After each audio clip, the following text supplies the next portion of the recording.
함께 은혜 받으신 하나님의 말씀은 신약성경 고린도전서 제15장 1절로 11절의 말씀입니다.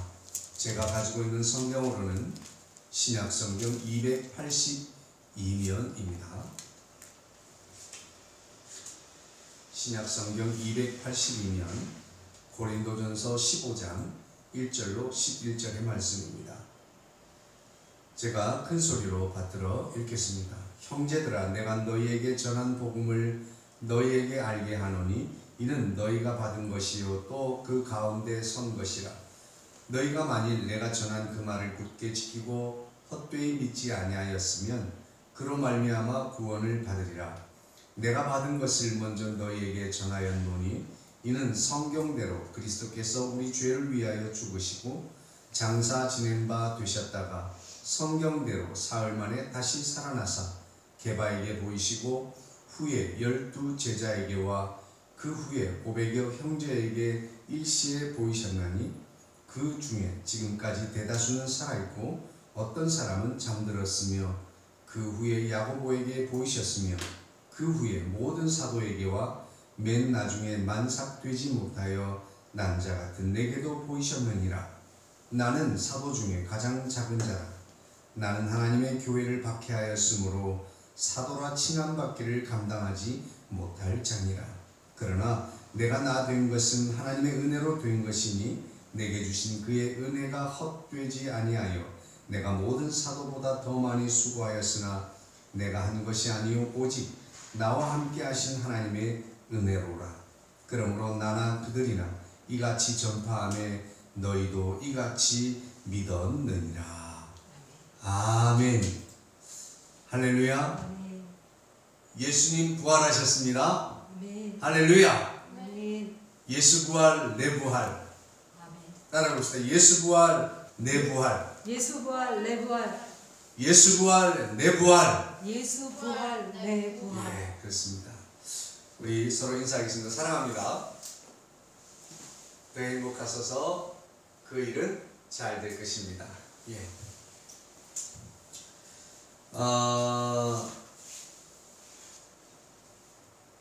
화성학 가운데 예, 코드가 있습니다. 화성이 있어요. 이게 도미솔이라고 하면 이게 화성이 돼요. 이게 하나씩 있을 때는 멜로디이지만 이 하나로 세워지게 되면 화성이 됩니다. 그래서 세 개 도미솔을 세 개를 쌓으면 이제 이 C 코드가 돼요. 그런데 제일 밑에 있는 것을 이제 베이스라고도 하고 루트라고 합니다. 루트 뿌리라고도 해요. 그런데 간혹은 C 코드임에도 불구하고 베이스가 미가 되기도 하고 솔이 되기도 합니다. 그래서 우리 이것을 코드 네임 화성학에서는 전위형 화음이라고 해요. 전위형. 그래서 자리가 바뀌었다, 위치가 바뀐, 전위된 그런 코드를 말합니다. 그래서 제1전위가 있고 제2전위, 제3 코드입니다. 쌓이는 순서대로 바로 이 루트 바로 위에 1이고 2, 3, 4 이런 식이 되어 있어요. 그래서 제1전위형, 제2전위형이 있을 수가 있는데 오늘날의 세상은 그야말로 이 코드가 완전히 뒤집어져 있는 것과 같은 완전 전위형이 된 세상이 현대 사회가 아닌가 생각이 들어요. 모든 가치관과 진리의 기준이 다 뒤집어져 버린 세상이 오늘 날이 아닌가 생각이 듭니다.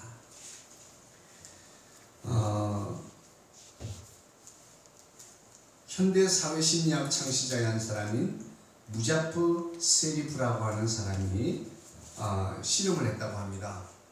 어둠 속에서 많은 사람들이 있는데 거기에서 앞을 분간할 수 없는 상황에서 모두가 사람들이 가는 쪽으로 달려가더라고 하는 거예요. 이것을 동조라고 그렇게 이분은 이렇게 이 실험을 통해서 이름을 붙이게 됩니다. 그래서 이 동조라고 하는 것은 이 사회적 규범이나 이런 의견들, 또 개인의 태도, 이런 것들을 이 한 방향으로 이렇게 바꾸어 나가는 것을 동조라고 합니다.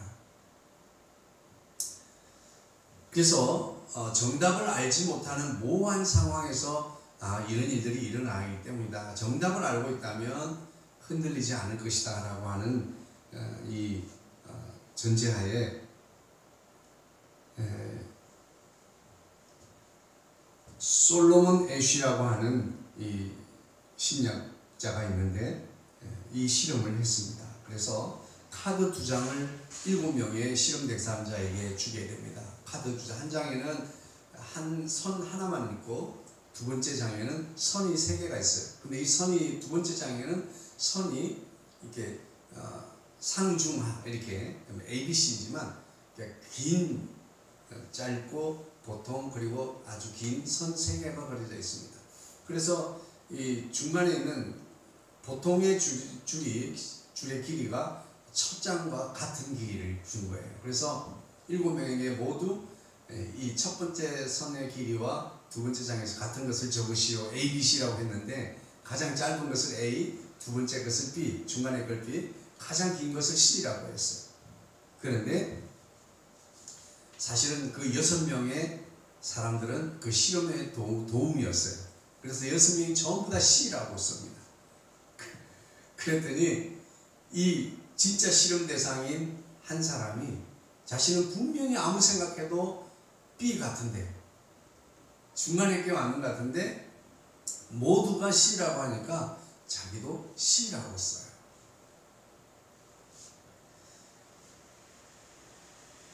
결국 이런 실험은 EBS 방송국에서도 했고, 이것은 어떤 문화나 어떤 이 문화권에 따라서 관계없이 이것은 전 세계적으로 동일하게 일어나는 현상입니다. 이것을 군중심리라고 하죠.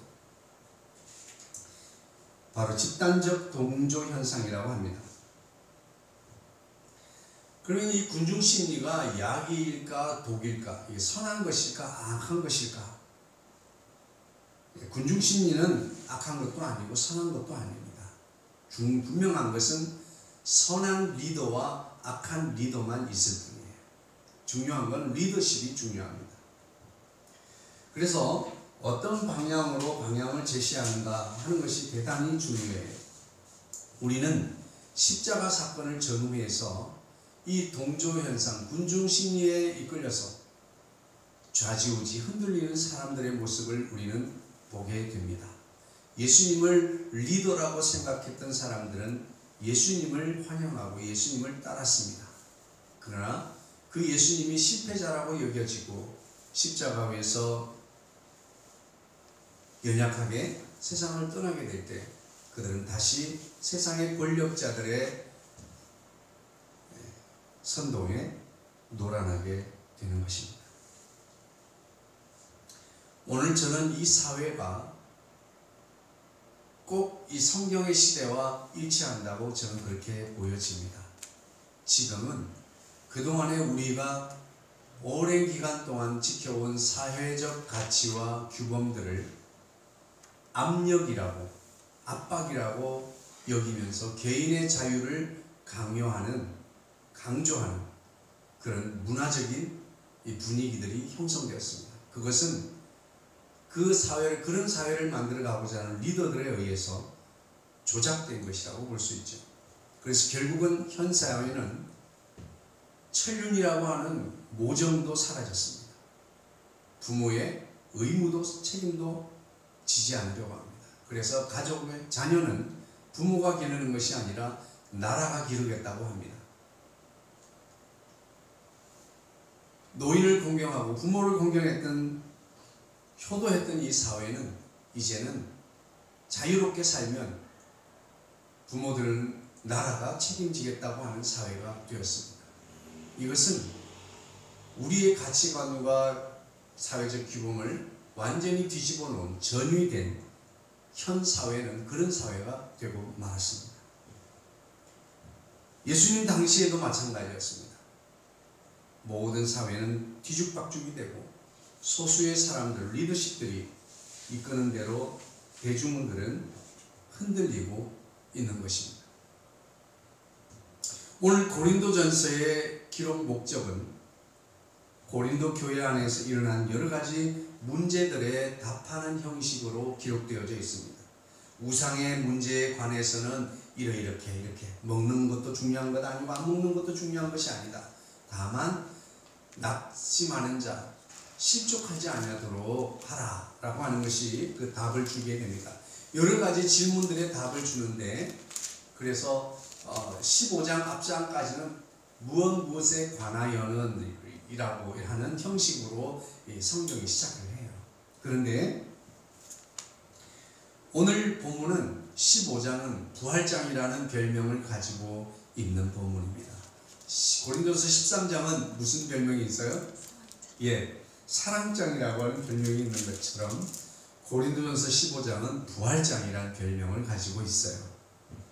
그런데 이 15장은 고린도 교회의 질문에 응답하는 형식이 아니라 오늘 바울 사도가 고린도 교회가 확실하게 알았으면 좋겠다라는 마음을 가지고 고린도 교회에게 확실하게 알려줘야 할 필요성 때문에 이 성경을 기록한다라고 먼저 밝히고 있어요.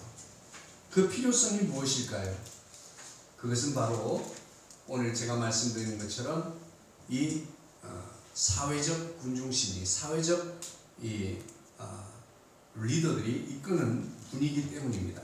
이 당시에는 철학 정도는 해줘야 지식인으로 통하는, 그야말로 지식의 허용이 만연한 시대가 이 헬라 시대였습니다. 그리고 이 헬라 철학의, 고대 헬라 철학의 영향력으로 지식이 뭡니까? 영혼은 소중하고 육체는 부정하다라고 하는 이런 마음들을 가지고 있었습니다. 그런 사회적 배경 속에 살다 보니까 그 전체 시민들이 가지고 있는, 고린도 지역에서 가지고 있는, 과연 부활이, 사람이 죽었다가 다시 살아날 수 있겠는가 라고 하는 질문과, 두 번째는 영혼이 다시, 몸도 마음도, 영혼과 육체도 동시에 살아나는, 영혼이 부활하는 것은 굉장히 매력이 있는데 육체가 부활한다고 하는 것에는 지금 이 사회적인 이 철학을 통해서 가지고 있는 사회적인 분위기는 육체는 부정하다인데 그 부정한 육체가 부활해서 무엇하겠는가 라고 하는 이런 마음들이 있어서 그것을 매력적으로 여기지 못하고 받아들이지 못하는 그런 분위기가 팽배했다라고 하는 것입니다. 분명한 진리의 말씀을 가르쳤음에도 불구하고 그 진리가 사회적인 상황 속에서 약화되고 있다라고 하는 사실입니다. 오늘날에도 마찬가지입니다. 우리 교회가 이 사회적인 교회 밖에서의 분위기 때문에 십자가와 부활이라고 하는 원초적인 교회의 존재의 이유를 상실해 가고 있다, 저는 그렇게 보여집니다. 교회는 결코 나눔을 위해서 존재하는 교회가 아닙니다. 섬김을 위해서 존재하는 교회가 아니에요. 교회는 십자가와 부활을 증거하기 위해서 존재하는, 교회가 존재하는 첫 번째 이유는 바로 거기에 있습니다. 그런데 오늘은 이것이 전위되었습니다. 도취되어 지금은 마치 교회가 섬김과 나눔, 사랑을 위해서 존재하는 것처럼, 아니요, 그렇게 해야만 한다고 압박하는 사회적 강요 속에 교회는 살아가고 있는 것 같아요. 그리고 성도들도 그렇게 압박감을 느끼며 본질적인 것보다는 그 부차적인 그것에 존재의 목적을 두고 살아가지 않나, 그렇게 생각합니다. 아마 그래서 바울 사도도 너희들이 똑바로 바르게 알기를 원한다, 그것은 바로 복음에 관하여서 올바르게 알기를 원한다고 하는 것입니다. 너희 자신이 받은 복음, 내가 너희들에게 가르친 복음, 그 신앙의 근거가 되는 그 복음을 알아야 할 것이다 라고 말하고 있는 거예요. 그러므로 너희들이 내가 전한 그 복음 말을 굳게 지키고 헛되이 믿지 아니하였으면 그로 말미암아 구원을 받으리라, 이렇게 말을 했습니다. 바울이 전한 말은 무엇입니까? 바로 예수님의 십자가와 부활입니다. 바로 그것이 복음이에요. 여러분, 복음이 무엇입니까? 서로 사랑하십시오가 복음입니까? 아니요. 복음은 십자가와 부활이 복음입니다. 아멘. 받아 적으세요. 이건 명확하게 하셔야 됩니다. 복음이라는 게 무엇입니까? 십자가와 부활이에요. 사도시대에 초대교회가 전한 복음은 아무것도 없습니다. 그 당시에는 신약 성경이라는 게 존재하지 않을 때입니다. 그때 전한 것은 오직 그들이 본 예수님의 십자가에서 죽음과 그리고 3일 만에 부활하신 그 부활을 증거했다라고 하는 사실입니다. 그래서 누구든지 저를 믿기만 하면 구원을 받는다라고 하는 이 아주 심플하고 단순한 복음을 전했습니다. 여기서 굳게 지키고라고 하는 이 헬라어적인 그 의미는 보유하다, 간직하다라고 하는 의미입니다. 그리고 헛되이 믿지 아니하였으면 할 때 이 헛되이는 이 에이케라고 하는 헬라어의 뜻은 경솔하게 목적 없이라고 하는 뜻이 있습니다. 그래서 복음을 경솔하게 여기지 않고 부활의 분명한 소망을 소유하고 간직하는 그 믿음을 가지고 있다면 우리는 이미 구원받은 것이다 라고 하는 것을 말하고 있는 것입니다. 그런데요, 시편 94편 11절에 뭐라고 말하고 있습니까? 여호와께서 사람의 생각이 허무함을 아시느니라 말씀하고 있습니다. 그렇습니다. 사람의 생각은 허무 자체입니다. 그리고 심지어는 그 허무를 즐기기까지 하는 존재가 바로 우리 인간, 사람입니다. 지적인 허영의 가장 원초적인 곳에는 허영입니다. 허무. 공술의 공수구를 이야기합니다. 무상, 무념을 이야기합니다.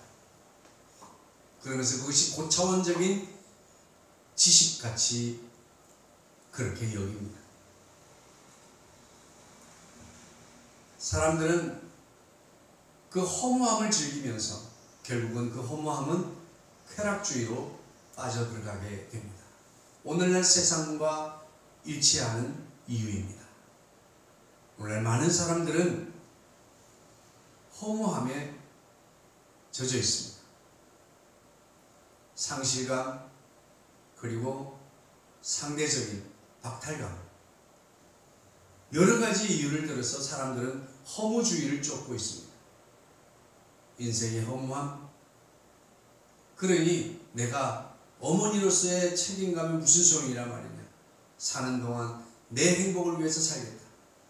부모의 책임이 무슨 의미가 있는가, 자녀의 책임이 무슨 의미가 있는가, 다 내팽개치고 네가 하고 싶은 대로 해라, 네 마음이 가는 대로 해라. 이것이 사회적 문화가 이끌어온 결과입니다.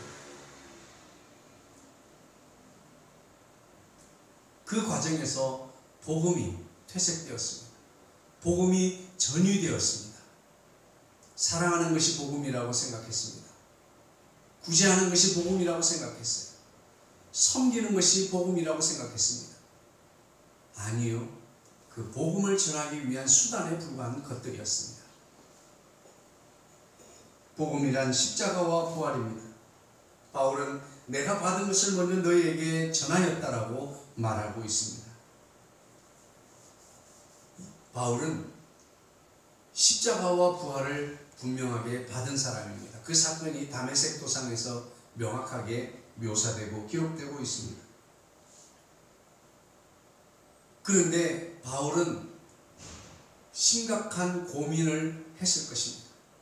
그가 초월적으로 만난 예수님, 그러나 그것을 어떻게 확신했을까요? 바울은 성경에 능한 자였습니다. 태어나면서부터 성경을 배우고 성경을 가르친 사람이었습니다. 자라면서 성경을 깊이 연구한 사람입니다. 예수님은 성경대로 오셨고 성경의 예언대로 죽으셨고 성경의 예언대로 부활하셨기 때문에 성경의 지식이 광범위했던 바울은 비로소 초월적으로 찾아오신 예수님을 확신할 수 있었던 것입니다. 오늘 현대를 살아가는 저와 여러분도 마찬가지입니다. 우리가 우리의 신앙, 우리의 믿음, 우리 삶의 가운데서 우리가 어떻게 확신할 수 있습니까? 바로 말씀을 통해서 우리는 확신할 수 있습니다. 말씀으로 검증되지 않으면 우리는 흔들릴 수밖에 없고 상실감에 빠질 수밖에 없습니다.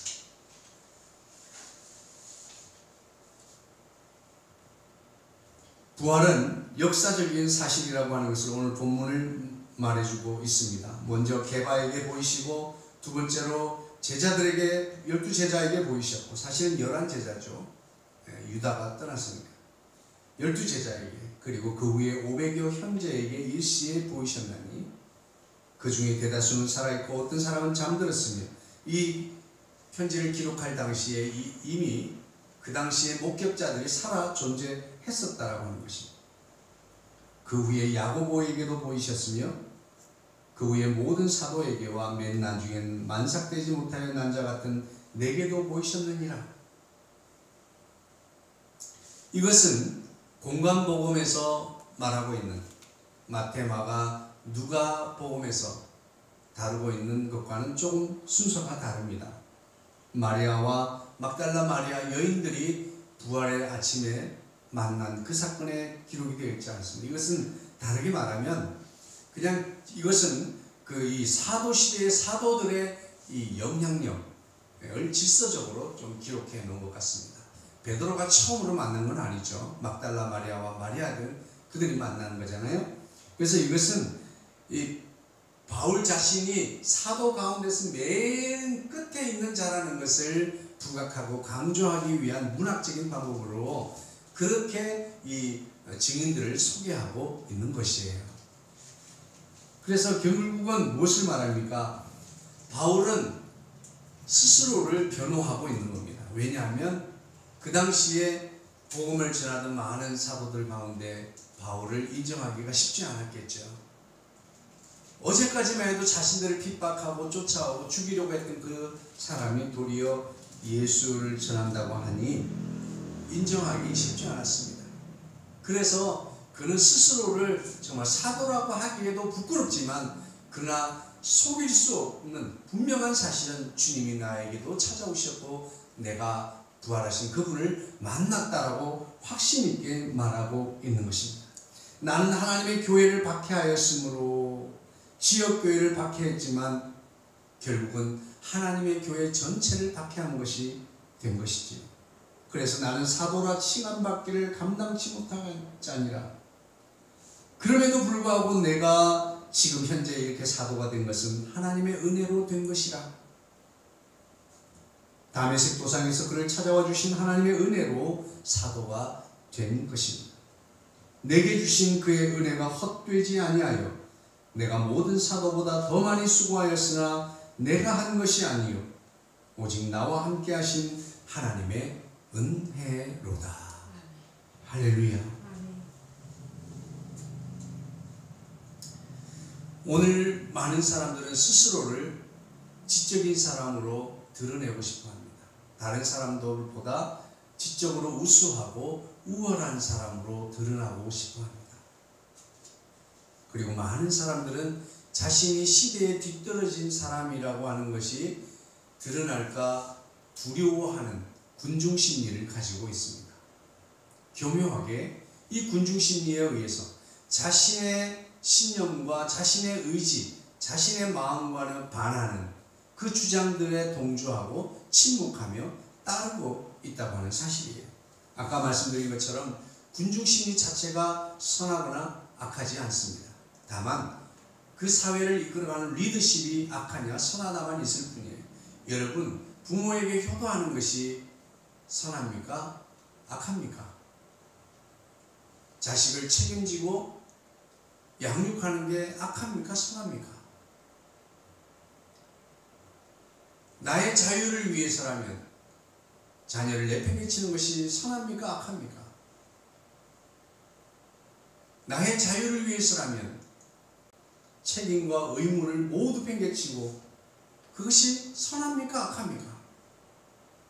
오늘날 사회가 무엇을 강요하고 있는지 여러분 잘 생각해 보십시오.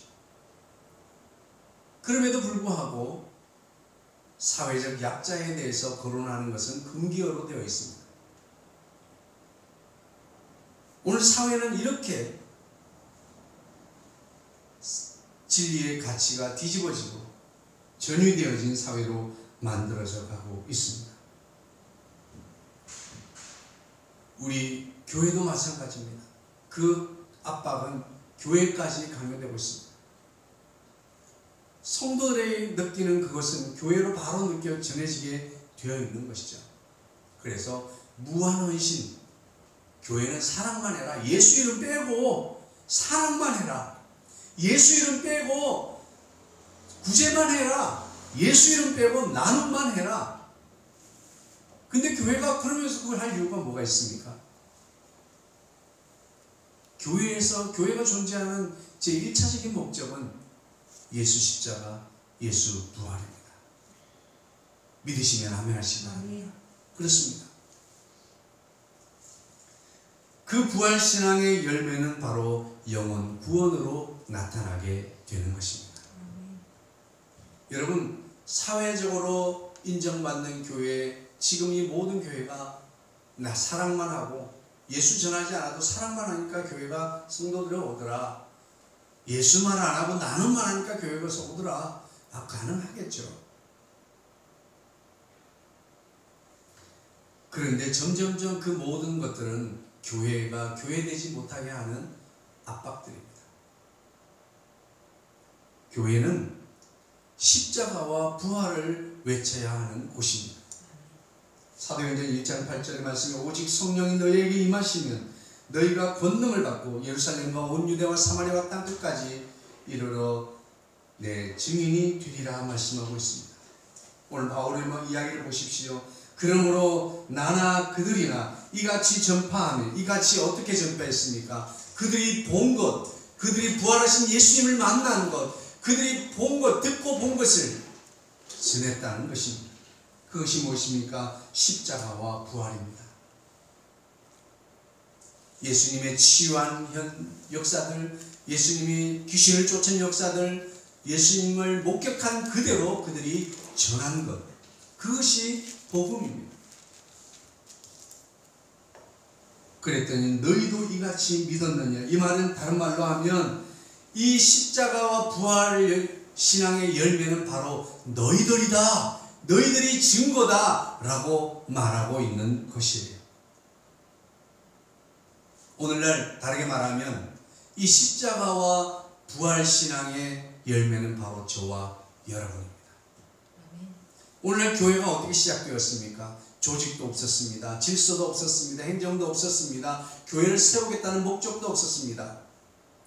그렇지만 예수님이 십자가에 못 박히실 때 두려워서 문을 꽁꽁 걸어 잠그고 도피했던 그들이 부활하신 예수님을 만나면서 거리로, 광장으로, 시장으로 뛰쳐나왔습니다.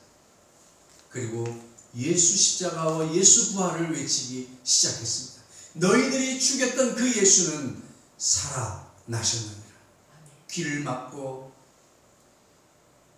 분해하는 그들에게조차도 두려워하지 않고 예수 십자가와 부활을 증거하기를 두려워하지 않았습니다. 왜요? 그들도 부활할 거니까. 예수님처럼 부활할 거니까. 할렐루야. 오늘 우리 그리스도인의 가장 세상을 이기는 강력한 경쟁력, 그 리더십이 어디 있습니까? 바로 부활신앙입니다. 우리가 이 부활신앙을 회복하기를 소망합니다. 우리 매주 주일날 예배를 드리는 이유는 안식일 다음 첫째 날이 바로 주일이기 때문입니다. 예수님의 제자들이 부활하신 예수님을 만난 그날 모이기 시작했습니다. 모여서 부활하신 예수님을 찬양하기 시작했습니다. 그것이 예배가 되었고 그것이 집회가 되었고 그것이 오늘날 교회가 된 것입니다. 교회가 할 일이 무엇이겠습니까? 부활하신 예수님을 찬양해야 됩니다. 매주일은 작은 부활절입니다. 그럼 매년 그 부활신앙이 옅어져 갈 때쯤 매년 1년에 한 번씩 이 부활절을 통해서 다시금 우리 십자가 부활신앙을 회복하게 되기를 원하는 것입니다. 어느 시대나 시대적 상황이나 이 모든 것들은 문화라고 하는 이름으로 거센 물결이 우리를 휩쓸어 가려고 합니다. 그 수많은 도도한 물결 속에서 교회는 존재해 왔습니다. 그 말은 거기에 휩쓸려 가지 않았다라고 하는 사실입니다. 당시에는 분명하게 선과 악이라고 하는 이런 명확한 선악의 구분이 있어서 성도들이 헷갈리지 않았습니다. 그러나 오늘날에는 선행이라고 하는 아름다운 포장지에 쌓여있는 악은 우리가 구분이 안 돼요. 예수 그리스도 빼고 선한 것은 악한 것입니다. 예수 그리스도를 빼고 하는 선한 모든 일은 선하지 못한 것입니다. 왜요? 교회의 존립 자체를 부정하게 만드는 것이기 때문입니다. 교회의 근거가 되는 그 베이직, 그 기초석과 같은 것이 무엇입니까? 바로 예수 그리스도의 죽음과 부활이에요. 이것이 무너지면 교회는 허물어지는 거예요. 이것이 없다면 우리 성도는 성도가 아닌 겁니다. 아무리 선행을 행하고 구제를 행하고 섬김을 행해도 예수 그리스도의 십자가의 죽음을 믿지 않아요. 예수 그리스도의 부활을 믿지 않아요. 그렇다면 그것은 성도가 아닙니다. 그것은 교회가 아닙니다. 오늘 이 부활절 아침에 오늘 주님은 우리에게 질문하십니다. 너희들은 내가 너를 위하여 십자가에 피 흘려 죽은 이것을 믿느냐? 그리고 너희에게 영원한 생명을 주기 위하여 부활해서 지금 하나님의 보좌 우편에 있는 그것을 믿느냐? 그리고 그 예수 그리스도를 믿음으로 영접하고 주님을 섬기면 마지막에 예수님처럼 부활할 것을 너는 믿느냐? 예수님이 그렇게 말씀하셨습니다. 나는 부활이요 생명이요. 우리는 예수님을 믿으면, 이것을 믿으면 우린 죽어도 살 것이요 영원히 살게 될 것을 믿으시기를 주님으로 축복합니다. 교회의 복음은 원색적입니다. 단순합니다. 심플합니다. 복잡하게 만드는 사람은 사회의 흐름에 동조하자는 뜻이에요. 시대적으로 해석을 해야 된다. 상황적으로 해석을 해야 된다. 문학 비평을 통해서 문학적으로 해석되어져야 한다. 별별 지적인 것을 동원해서 만드는 것은 결국은 이 사회의 흐름이 옳다는 것을 인정하도록 만들고 있습니다. 여러분, 초대교회는 그런 거 모릅니다. 그냥 예수님 십자가에서 죽으셨고 예수님 부활하신 거예요. 이것을 믿으면 구원받고 영생을 얻는 것입니다. 다른 거 없습니다. 여러분, 제발 복잡하게 만들지 마십시오. 교회의 리더십이라고 스스로 느끼고 있는 분들, 이 사회를 이끌어가고 있는 리더십이라고 생각하는 분들, 볼 수 있는지 모르겠어요. 그분들이 우리 자신들도 사회적인 리더십이라고 생각하고 정말 이 뒤집어진 세상을 말씀으로 바로 세우는 것. 아니, 그것이 너무나 엄청나다면 우리 마음속에 뒤집어져 있는 가치관, 진리의 기준들을 바로 세우는 저와 여러분이 되시기를 주의로 축복합니다. 자, 그러면 오늘 이 말씀을 통해서 우리는 어떤 마음의 결심과 신앙을 가져야 할까요? 이 부활절 아침에 주님이 주시는 그 교회 존재의 1차적이며 궁극적인 이유와 목적을 세우는 성교회 성도가 되기 위해서는 첫 번째, 복음은 십자가와 부활이라고 하는 것을 명확하게 해야 합니다. 아멘. 할렐루야. 선교사들은 많은 빵과 직업, 학교, 교육, 의료 여러 것을 통해서 하지만 결국은 원색적인 복음이 사람을 살리고 구원합니다. 아멘.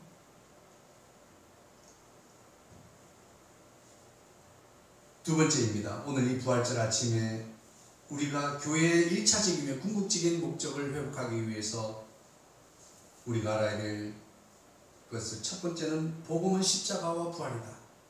그리고 두 번째는, 그러므로 오직 예수는 타협할 수 없다. 왜 이렇게 배타적이고 이기적이냐라고 말씀하고 있습니다. 우리는 사실에 근거한, 역사적 사실에 근거한 배타주의가 바로 우리 기독교입니다. 오늘 이렇게 바울이, 이 지적인 사람이 예수님의 초대교회 모든 성도들 그리고 증인들을 이렇게 기록하고 있는 이유는, 이것은 신화가 아니라 역사적 사건이라고 하는 것을 명확하게 하고 있는 것이에요.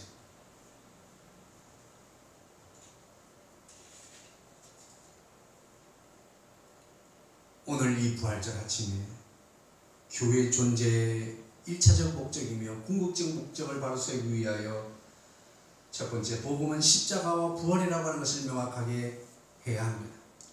그러므로 두 번째, 오직 예수, 이것은 타협할 수 없는 명제입니다. 우리는 오직 예수만이 답입니다. 할렐루야. 아멘. 왜냐하면 예수님이 전 모든 것이기 때문에, 내가 길이요 진리요 생명이라고 말씀하셨기 때문이에요. 우리가 바른 길을 가는 것도, 우리가 진리를 아는 것도, 우리가 영원한 생명을 얻는 것도 오직 예수로 가능하게 되는 것입니다. 아멘.